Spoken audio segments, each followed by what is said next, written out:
नमस्कार दोस्तों, मैं राजेंद्र कुमार समर्थ सहारा से।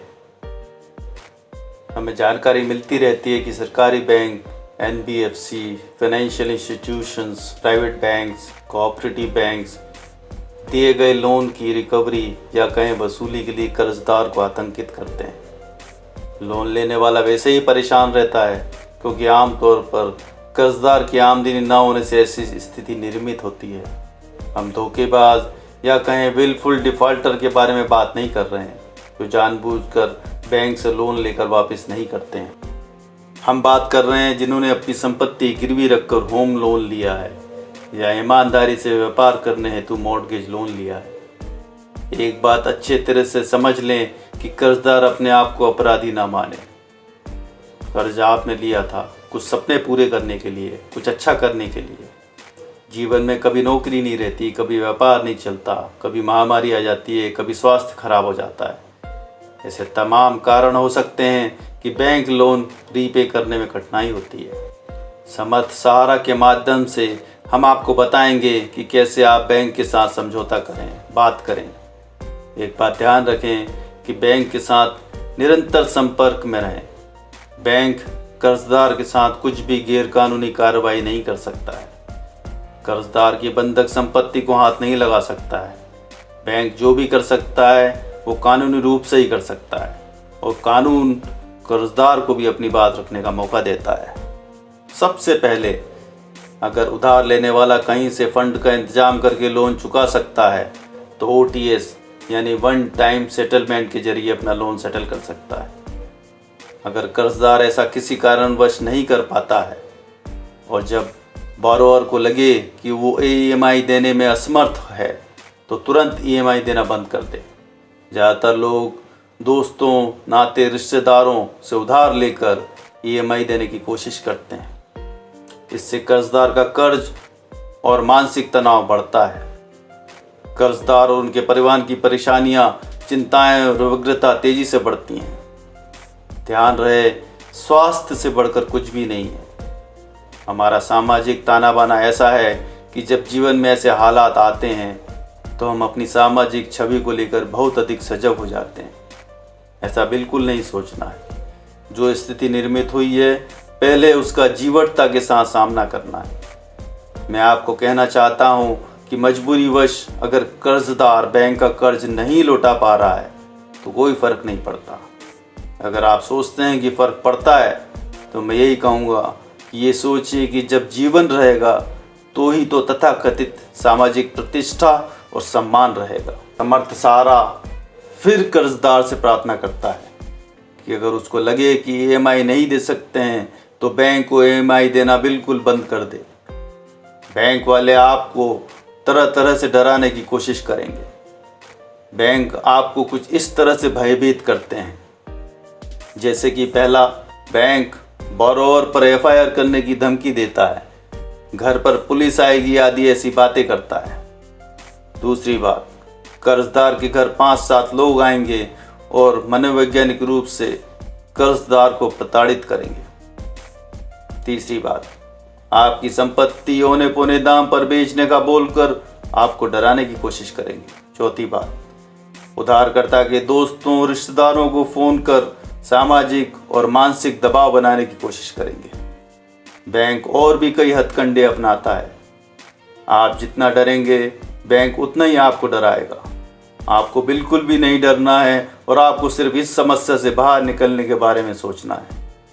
मैं आपको कुछ टिप्स दूंगा कि बोरोवर कैसे धैर्य और संयम से इस मुसीबत से बाहर आ सकते हैं। सबसे पहले ज़रूरी बात, उधारकर्ता को किसी भी तरह का सोशल प्रेशर लेना तुरंत बंद कर देना चाहिए। समाज आपसे है, ये अच्छी तरह से समझ लें। दूसरा, बैंक कर्जदार के लोन अकाउंट को 3 EMI नहीं मिलने के बाद ही NPA में डाल सकता है, यानी 90 दिन बाद। तीसरा, 3 महीने के बाद बैंक आपको सरफेसी एक्ट 2002 के अंतर्गत एक धारा 13(2) का नोटिस देगा और 60 दिन का समय देगा कि कर्जदार फंड का इंतजाम कर सके या बंधक प्रॉपर्टी बेचकर बैंक का लोन चुका सके। चौथी बात, अगर कर्जदार 150 दिन के पश्चात भी किसी भी कारणवश बैंक लोन रीपे नहीं कर पाता है या अपना लोन अकाउंट रेगुलर नहीं कर पाता है तो बैंक बंधक संपत्ति का 30 दिन में सिंबॉलिक पोजीशन लेगा, यानी आपको धारा 13(4) का नोटिस देगा और समाचार पत्र में पब्लिश करेगा। अभी तक आपको 180 दिन का समय मिल चुका है। 13(4) नोटिस मिलने के 45 दिन के अंदर आप अपने क्षेत्र के DRT यानी डेट रिकवरी ट्रिब्यूनल में नोटिस 13(4) के विरुद्ध रिलीव के लिए आवेदन दे सकते हैं और अपना पक्ष रख सकते हैं। ज़्यादातर केसेस में कर्जदार को स्टे मिल जाता है। छठी बात, आपको बैंक या फाइनेंशियल इंस्टीट्यूशन के साथ संपर्क में रहना है। OTS यानी वन टाइम सेटलमेंट प्रपोजल देना है। हमेशा कर्ज लौटाने हेतु प्रयास करते रहना है एवं बैंक को अपडेट करते रहना है। इस बीच बैंक कितना भी कर्जदार पर दबाव डाले, डराए धमकाए, पर कर्जदार को किसी भी हालत में बैंक को किसी भी तरह का पार्ट पेमेंट नहीं करना है। जो भी पेमेंट करें वो OTS के बाद ही करना है। बैंक आपका कुछ भी नहीं कर सकता है। कर्जदार के कुछ अधिकार हैं, उनका उपयोग करें, उन्हें समझें और बैंक को मनमाना ब्याज एवं विभिन्न प्रकार के शुल्क आदि वसूलने के खिलाफ संघर्ष करें। बोरोवर को ये बात हमेशा ध्यान में रखना होगा कि वो OTS के पहले किसी भी तरह का लिखित में बैंक के साथ कोई कमिटमेंट ना करे, और अगर बैंक आपसे कोई भी कमिटमेंट करता है तो बैंक से लिखित में देने को बोलिए। फ़ोन पर बोलने या वर्बल कमिटमेंट की कोई वैल्यू नहीं है। अक्सर लेंडर बैंक बोरोवर को विश्वास में लेकर ऐसा करते हैं। बाद में उधारकर्ता के पास पछताने के सिवा कुछ नहीं बचता है। कर्जदार कई प्रकार के लोन बैंक से लेते हैं। 1 रुपये से लेकर हजारों करोड़ रुपए तक का लोन हो सकता है। बैंक वसूली के सरफेसी एक्ट 2002 का उपयोग कर कर्जदार को धमकाता है। कर्जदार भी कई बार बैंक के साथ गैर जिम्मेदाराना व्यवहार करता है, जो ठीक नहीं है। सरफेसी एक्ट 2002 के तहत बहुत सारे नियम बैंक्स के फेवर में हैं। यही कारण है कि बोरोवर डर जाते हैं एवं गलत निर्णय ले लेते हैं। डरना नहीं है, हर समस्या का समाधान है, बस पेशेंस के साथ सोचने की ज़रूरत है। ध्यान रहे, OTS सबसे उचित रास्ता है किसी भी बैंक लोन को सेटल करने का। अगर आपको कोई परेशानी हो तो हमसे संपर्क करें, हम आपको उपयुक्त सलाह देने की कोशिश करेंगे। आज के दौर में बैंक्स के लोन बड़ी मात्रा में NPA में कन्वर्ट हो रहे हैं। NPA का मतलब है नॉन परफॉर्मिंग अकाउंट। NPA होने के बहुत से कारण हो सकते हैं, पर मैं आपको कुछ बेसिक कारण बताता हूँ। जैसे बैंक के बीच कंपटीशन होना, बेहतर परफॉर्मेंस देने के लिए लोन दे देना, भले ही लोन लेने वाले की रीपेमेंट करने की काबिलियत ना हो। दूसरी बात, बैंक द्वारा बंधक संपत्ति की कीमत ज़्यादा बताकर योग्यता से ज़्यादा लोन देना। तीसरी बात, बैंक्स ने DSA यानी डायरेक्ट सेलिंग एजेंट बनाए हुए हैं। हर जगह आपको DSA दुकान लगाकर बैठे हुए मिल जाएंगे। DSA बैंक्स के लिए योग्य बोरोवर ढूंढते हैं एवं चाही गई ऋण की राशि के अनुसार बंधक संपत्ति की मार्केट वैल्यू एवं विभिन्न सपोर्टिंग डॉक्यूमेंट्स DSA द्वारा तैयार किए जाते हैं। DSA बोरोवर और बैंक दोनों से सर्विस चार्ज लेता है। ये एक तरह का माफिया है, जिससे बाद में लेंडर बैंक उधार लेने वाला दोनों परेशान होते हैं। चौथी बात, बैंक द्वारा कैश फ्लो का नहीं देखना। उधार लेने वाले की रीपेमेंट कैपेसिटी को समझे बिना बंधक संपत्ति की उल्टी सीधी कीमत पर लोन दे देना। बोरोवर को लोन वापस करना ही होता है।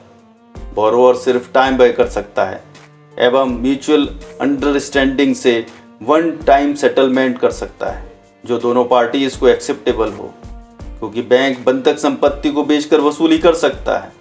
और जब बोरोवर और बैंक के बीच कोई समाधान नहीं निकलता है तो बैंक के पास और कोई ऑप्शन नहीं होता है। बोरोवर बैंक ये समझ लें कि दोनों पक्ष जो भी एफर्ट करें वो समाधान की तरफ जाए, ना कि कंट्रोवर्सी पैदा करे। अक्सर बोरोवर और लेंडर के बीच गलतफहमियों के चलते ऐसे कारण बन जाते हैं जिससे सेटलमेंट नहीं हो पाता है और उससे दोनों पक्ष नुकसान में रहते हैं।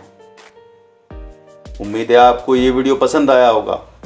प्लीज़ सब्सक्राइब जरूर करें और हाँ, वीडियो को शेयर करना ना भूलें। नमस्कार। समर्थ सहारा परिवार आपकी मदद हेतु तत्पर है।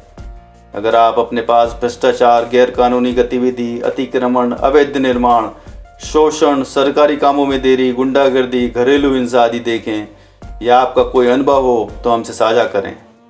समर्थ सहारा परिवार जिम्मेदारी से आपकी आवाज़ जिम्मेदारों तक पहुंचाएंगे। बहुत बहुत धन्यवाद।